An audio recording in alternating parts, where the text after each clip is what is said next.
Every gardener knows the heartbreak of leggy seedlings, those thin, pale, stretched tomato plants that seem to reach for something just out of reach. You start with hope, watching tiny green shoots emerge, but soon they become weak and fragile. Most blame poor light, and while it's true that seedlings on a dim windowsill will stretch, moving them to a brighter spot or adding grow lights only helps so much. Even with better light, seedlings can remain spindly and easily bent. That's because light is only part of the story.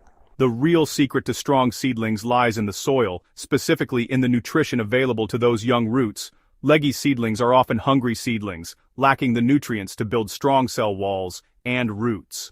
More light alone won't fix this. It's like telling a starving person to stand in the sun. Good light is essential, but it's not the silver bullet. The journey to thick, resilient tomato stems starts with understanding what's happening in that small pot of compost.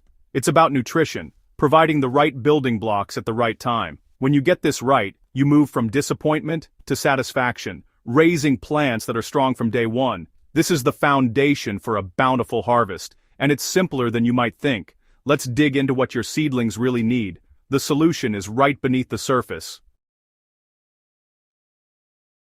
We instinctively reach for the watering can, believing moist soil is all seedlings need. But overwatering with plain tap water can actually starve your plants. Each watering, especially until it drains out, flushes away vital nutrients from the small volume of compost. The result? Hydrated, but hungry seedlings. Stalled in growth. Pale and thin. They quickly use up the energy stored in the seed and the minimal nutrients in seed compost. At this stage, they rely entirely on you for their next meal. More water alone only worsens the problem, washing away what little food remains. The cycle: damp soil, but quiet starvation.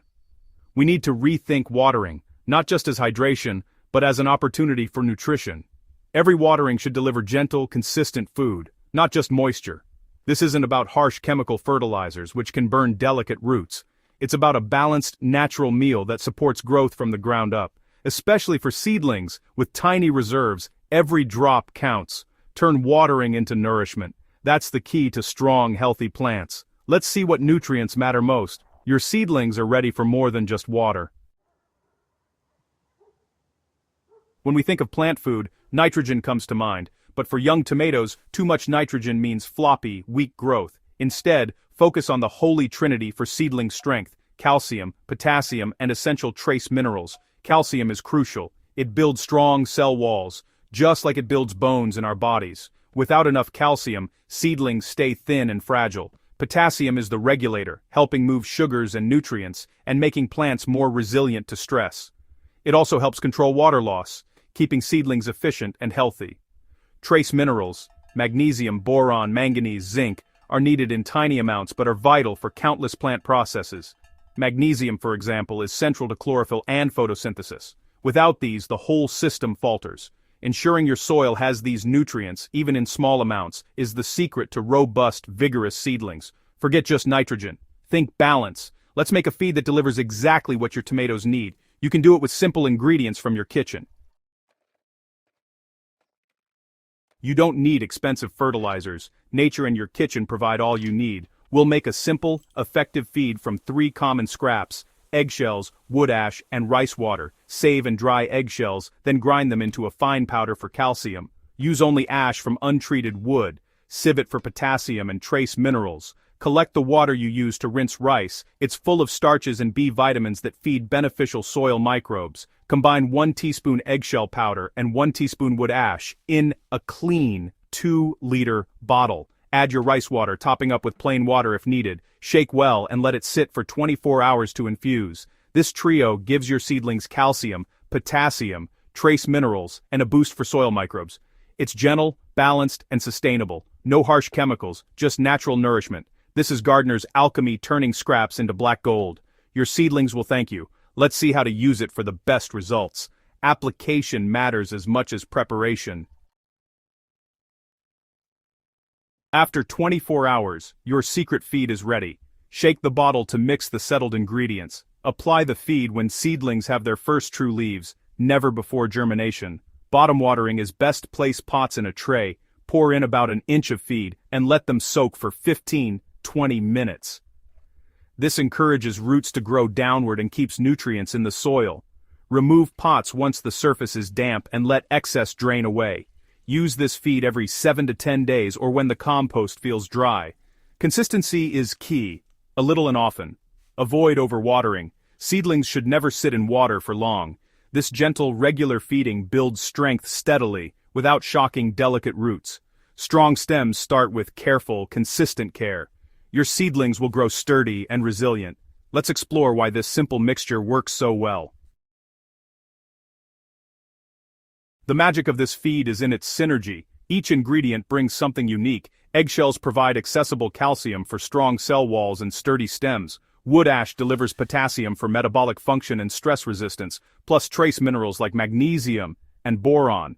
It also gently raises soil pH, unlocking more nutrients. Rice water feeds beneficial microbes, which help roots absorb nutrients and fight disease.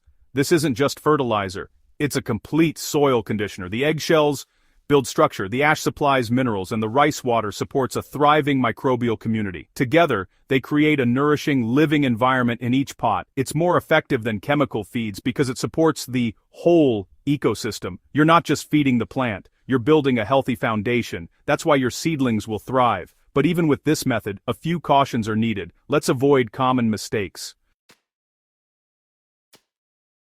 Even simple methods have pitfalls. Avoid these to keep your seedlings safe. Only use ash from clean, untreated wood, never from charcoal, coal, or treated timber. Toxic ash can kill plants and contaminate soil.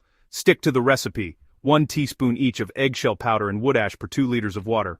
More is not better. Too much ash can raise pH and cause deficiencies. Overwatering is a common mistake, especially with nutrient-rich feeds. Let compost dry slightly between waterings. Lift the pot. If it's light, water. If heavy, wait. Don't let pots sit in water for long, or roots may rot. Be patient. This isn't an overnight miracle. Changes happen at a cellular level. Give it 10-14 days to see results. Don't add other fertilizers at the same time. Trust the process, and let natural ingredients work their quiet magic. Precision and patience are your best tools. Avoid shortcuts. Your seedlings will reward you. Now, let's talk about adapting to your climate. Gardening isn't one size fits all. Listen to your plants and adjust for your climate. In cooler climates, seedlings grow slowly and soil dries out less quickly. Be vigilant about overwatering. You may only need to feed every 10-12 days. Wait until compost is truly dry before watering. In hotter climates, seedlings grow and transpire faster, and soil dries quickly. You may need to water and feed every 5-7 days. Check daily in heat waves. The risk is dehydration, not waterlogging. Provide light shade during intense afternoon sun to prevent leaf scorch. Stable conditions are key. Adjust frequency, not the recipe. Use your intuition. Let the plant and soil guide you. Consistency and observation lead to success. After 10 days of this gentle care, you'll notice a real transformation, not in height, but in strength. Stems will be thicker, firmer, and more robust. You might see a healthy purplish tinge, a sign of well-fed, resilient plants. Leaves will be deep green and well-proportioned, not floppy or pale. Your seedlings will look compact and balanced, standing upright with confidence. This early strength means less transplant shock and better resistance to wind, pests, and disease. You're laying the foundation for a successful season and a bountiful harvest. The effort you invest now pays off in the quality and quantity of your tomatoes. Try this method, experiment with half your seedlings and see the difference. Your own garden is the best teacher. Gather your eggshells and rice water. Your tomatoes will thank you. Share your results and inspire others. Strong seedlings lead to strong harvests. Simple, sustainable, and deeply satisfying. Happy gardening.